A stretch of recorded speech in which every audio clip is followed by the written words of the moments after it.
ADHD real? Or like, scientist says ADHD is a myth. Or doctor says ADHD is a result of kids sitting too long in class. And I'm just like, oh my gosh. I have talked a ton here about autism, and I have not talked really at all about ADHD. And it popped up in my Facebook that October is ADHD Awareness Month. I'm not really sure if it's Awareness Month, but October is ADHD month. And so I've been meaning all month to make a video talking about ADHD, because ADHD is a part of our lives.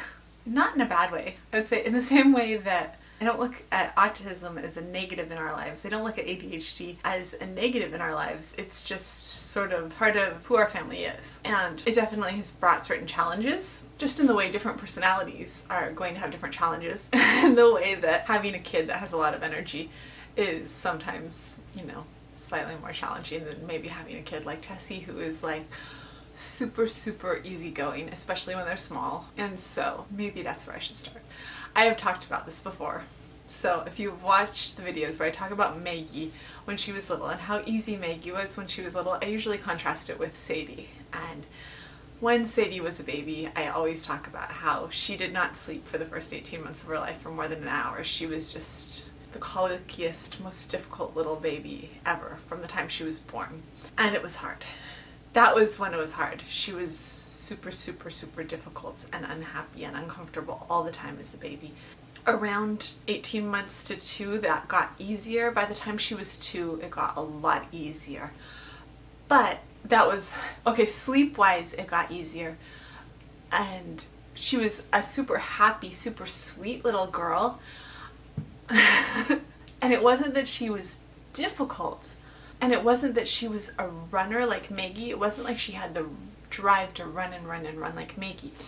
But it was that I had to watch her closely when we were out, because I guess she just sort of lacked the, how should I say this? I was always afraid that she might just kind of flit out into traffic or flit out in front of a car more than I ever would have with Patrick and James. And I didn't quite realize at the time that it was that different from like other kids. I just kind of thought that all little kids were like that, but it was really different. Like by the time James and Patch came around and I had them, it was like, oh my gosh. But they were just so much easier than this little tiny ball of energy that was just constantly moving and all over the place and not talking quite yet. Her speech was really delayed, and we were just kind of waiting for it to catch up, and it just wasn't there yet. And as her mom, I could understand a lot of the things that she was saying, but other people couldn't yet. And she had like basically an ear infection a month for the first 18 months of her life, and that would come up later. Looking back, there are so many things that I would have done differently, but yeah, I didn't. And so we just kind of went along. I guess when Maggie was diagnosed, I started reading a whole bunch of books. And when you start reading a lot of books about autism, a lot of those books had a lot about sensory processing, and that's really when I started to have questions. And as I began to read more about sensory processing disorder, I started to have a lot of questions. Her pediatrician, because we were there a lot more with Maggie, started to have a lot of questions and sent her for a referral to a pediatric rehabilitation evaluation center, basically a psychiatrist, and they did a full pediatric psych eval. And that is when, it was funny, we went in with a psychiatrist after it was done. Paul took her to the evaluation, and it was during the evaluation they talked about the ear infections, and they said that they believed that she probably hadn't been able to hear for those first 2 years of her life, and that was why she was testing at 6 years old at around 2 years old for receptive expressive language and pronunciation too, which is actually, she's like caught up almost totally where she's supposed to be now, but at the time the delay was huge. That was really hard.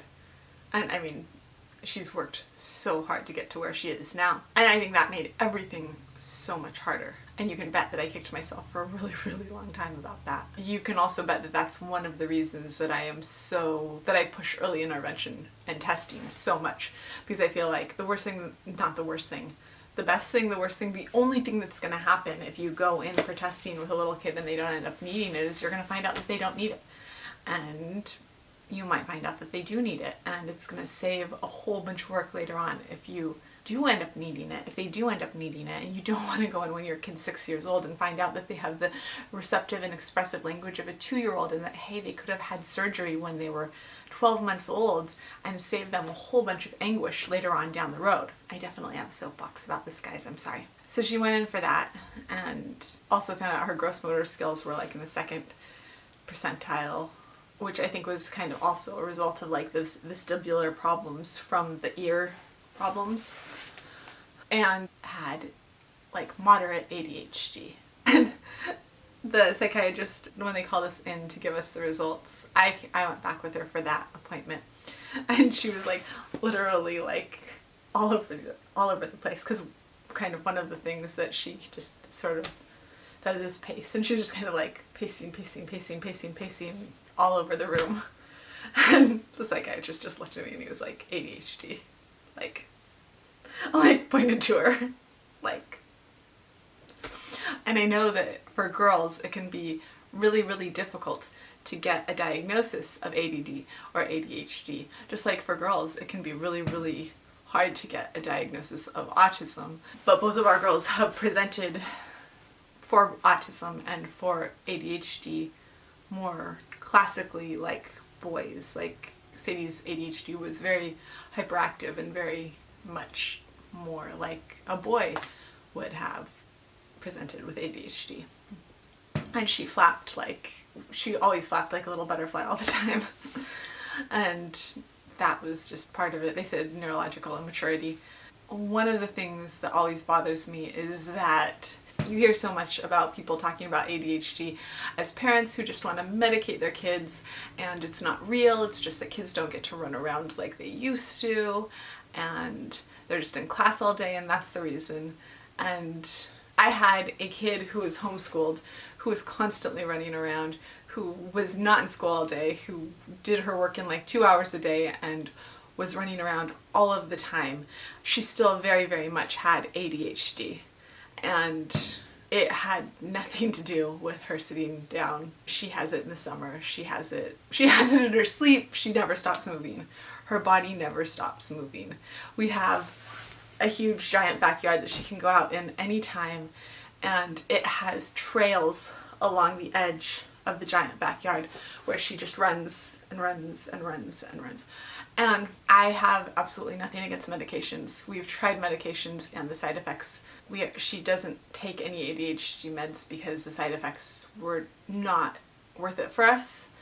And the medications that we tried worked really, really well on her focusing, but the side effects were really, really, really bad and scared me to the point that we sat down and had a talk with her and asked her for her opinion.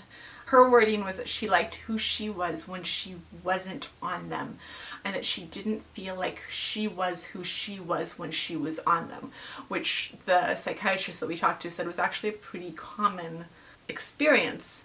And so we actually let her make that decision and talked about coming back to it again when she was older, that if she has more of a problem when she's older, she can make that decision later on and try it later on and see if maybe in college she needs to try using meds then, or if she feels the same way then, and experimenting with a doctor with what works for her if she does need it. But so far she's done really, really well in school, and she's found other ways to focus while she's in school, and then she comes home and is wild and runs around, and that works for her, probably because it is moderate ADHD and not more severe.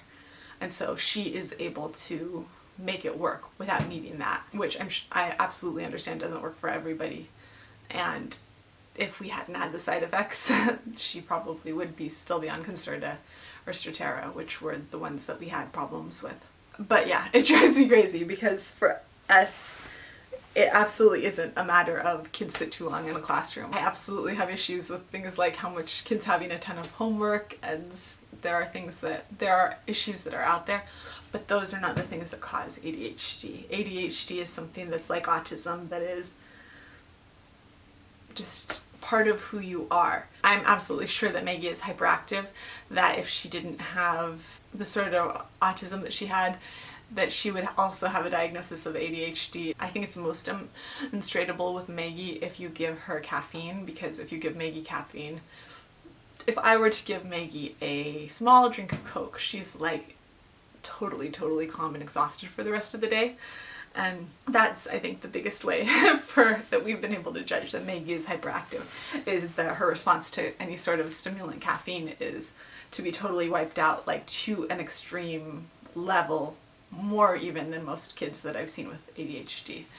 And she reacts really strongly to it. And her neurologist actually suggested, he was like, you know, you can talk to her doctor about putting her on Ritalin and she would probably be super calm. And I was like, what would she be like on Ritalin if she's like that when she has like this much caffeine in a Coke glass?